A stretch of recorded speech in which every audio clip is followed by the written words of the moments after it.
Two big updates on the recent Marks & Spencer hack. A Brazilian bank breach is an inside job, and McDonald's HR data was made vulnerable not by artificial intelligence, but by a singular lack of developer intelligence. This is Cybersecurity Today. I'm your host, Jim Love. Two big updates on the Marks & Spencer story.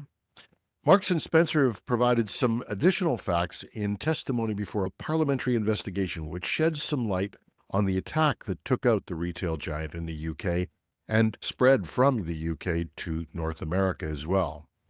Secondly, it appears that police have made some arrests.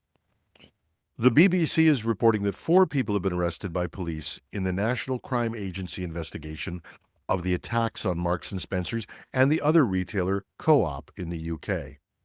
A 20-year-old woman and 3 males aged 17 and 19 were detained in the London and West Midlands areas in the UK. The 19-year-old is from Latvia, and the 17-year-old and the woman arrested are both from the UK. The police arrested them at their homes in quiet suburban areas and seized their equipment as well. Paul Foster, head of the NCA, said it was a significant step in the investigation, but they are continuing to work with partners in the UK and overseas, indicating there may be more to come. And that would be very good news indeed. Marks & Spencer and Co-op were just the start of a wave of similar attacks that have spread from the UK into North America. And meanwhile, Marks & Spencer released more information about how the cyber criminals infiltrated their network back in April. And their carefully worded testimony suggests they may have quietly paid the ransom. Marks & Spencer Chairman Archie Norman revealed to Parliament this week that the breach began with social engineering, which he described as sophisticated impersonation. Threat actors posed as one of the company's employees to trick a third-party help desk into resetting a password. That third party was reportedly IT outsourcing giant Tata Consulting Services, which handles Marks & Spencer's technical support. Norman went out of his way to say this wasn't just a simple phishing email. It was a sophisticated attack. He said, "They appeared as somebody with their details, and the attackers had done their homework on Marks & Spencer's internal systems and personnel." The attack was initially attributed to the Dragon Force ransomware operation, believed to be operating from Asia, ultimately forcing Marks & Spencer to shut down all their systems. Sources told Bleeping Computer that approximately 150 gigabytes of data was stolen and numerous VMware ESXi servers were encrypted. Dragon Force typically employs these double extortion tactics, stealing data and threatening to publish it unless ransoms are paid. But months later, Dragon Force has not made an entry on their data leak site for Marks & Spencer, which seems to indicate that Marks & Spencer paid the ransom. But on that point, Norman was a little evasive. When Parliament pressed him about ransom payments, his response was revealing. He said that Marks & Spencer took a hands-off approach, leaving negotiation to professionals who have experience in the matter, likely referring to specialized ransomware negotiation firms.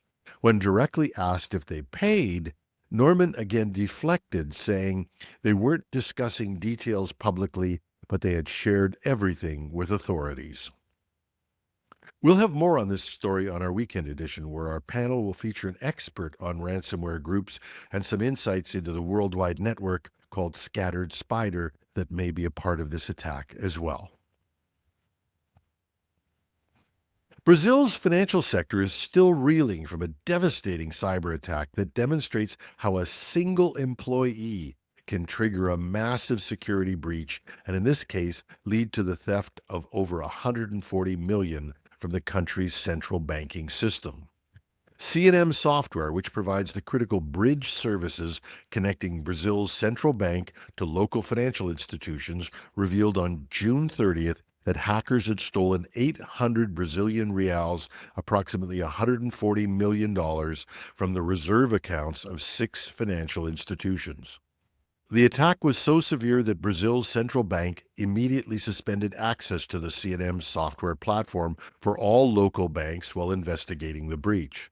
But the real shock came when police arrested the person who made it possible.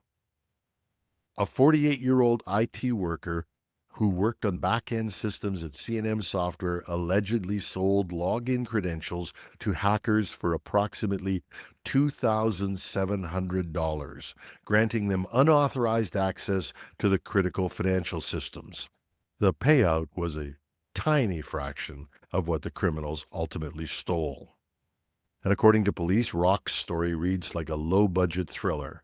He claims cyber criminals first approached him in March as he was leaving a Sao Paulo bar, and then later receiving instructions via WhatsApp and payments through motorcycle couriers. He reportedly changed his mobile phone every 15 days in a futile attempt to avoid being tracked. We say futile because police identified him and arrested him. Now, the good news, the stolen money came from reserve accounts used by financial institutions to exchange funds between themselves rather than customer accounts, meaning the public isn't directly impacted. Brazilian authorities have since frozen $50 million linked to the incident. But the case highlights a critical vulnerability in financial infrastructure, the insider threat. No matter how sophisticated your external security, a single employee with access to sensitive systems can potentially compromise everything.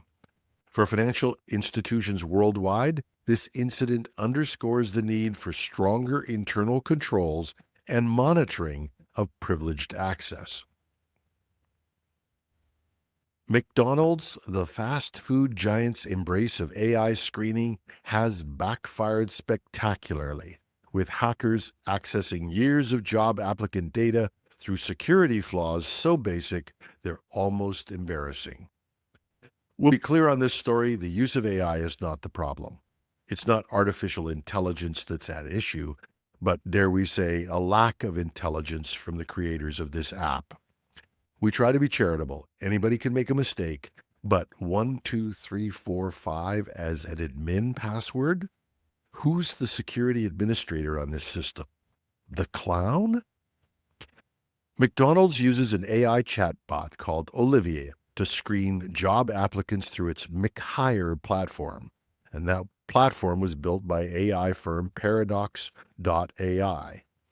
Olivia handles everything from collecting contact information to directing personality tests. But until last week, the system had a problem. Virtually anybody could hack into it. Security researchers Ian Carroll and Sam Curry discovered they could access the back end of McDonald's hiring platform using tricks as simple as guessing the administrator passwords. We'd love to say that Sam and Ian had some great technical ability or practiced some sophisticated social engineering or that they were the hamburglers of security, but the truth is the passwords were insanely easy to guess. The worst example, reportedly, an admin account was secured with the password 123456, a combination so weak that it ranks among the world's most commonly used stupid passwords. The breach exposed what appears to be 64 million records containing applicants' names, email addresses, and phone numbers from years of McDonald's job applications. Carroll said he stumbled onto this goldmine of personal data within just 30 minutes of starting his investigation. Carroll explained, "I just thought it was pretty uniquely dystopian compared to a normal hiring process, so I started applying for a job, and then after 30 minutes, we had full access to virtually every application that's ever been made to McDonald's going back years." Now, the vulnerability highlights a growing concern as companies rush to deploy AI systems without proper security oversight. Paradox.ai has since acknowledged the breach and claims the weak password account was not accessed by any third party other than the researchers who discovered it. McDonald's tried to quickly distance themselves from responsibility, calling the vulnerability unacceptable and blaming their third-party vendor. The company said the issue was resolved the same day it was reported. For job seekers, this incident serves as a stark reminder that even routine activities like applying for work can expose personal information if companies prioritize innovation over security fundamentals. And for companies, it's a warning that just because a company seems to know a lot about AI or has a URL that ends in .ai, don't assume that they have what it takes to properly implement and secure a system.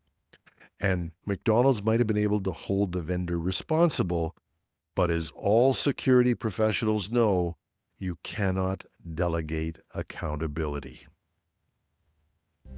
And that's our show. Stay tuned this weekend for a month in review and some in-depth discussions about some of the big security issues and stories from this month. Catch it on Saturday morning or whenever you listen to long-form podcasts. I'm your host, Jim Love. Thanks for listening.